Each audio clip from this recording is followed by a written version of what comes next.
Hey everyone, got an old PC lying around or a low-spec laptop just gathering dust? Or maybe you're a gamer looking for a way to squeeze every last bit of performance out of your machine? Well, I've got something that might just blow your mind. Tiny 11.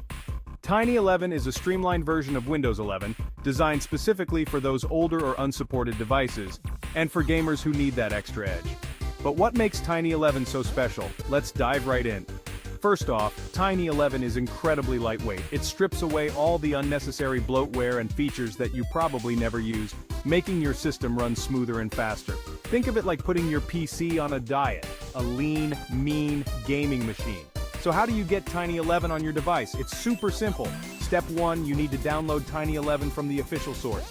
Make sure you've got a USB drive with at least 8 GB of space. Step 2, create a bootable USB drive using tools like Rufus or the Windows Media Creation tool. This will make sure your PC can boot from the USB and install Tiny 11. Step 3, restart your computer and boot from the USB drive. You might need to change the boot order in your BIOS settings, but don't worry, it's easier than it sounds. Step 4, follow the on-screen instructions to install Tiny 11. It's pretty much like installing any other version of Windows, but way faster and with fewer steps. Easy peasy. Once Tiny 11 is installed, you'll immediately notice the difference. Faster boot times, more available memory, and a smoother overall experience. And for you gamers out there, you'll likely see an improvement in frame rates and reduced lag. It's like giving your old PC a new lease on life.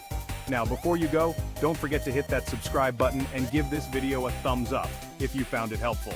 Your support means the world to me, and it helps keep this channel going strong. Plus, you'll stay up to date with all the latest tech tips and tricks. So there you have it.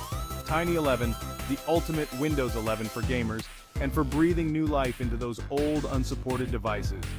Give it a try, and let me know in the comments how it worked for you. Thanks for watching, and I'll catch you in the next one. And remember, stay tech savvy.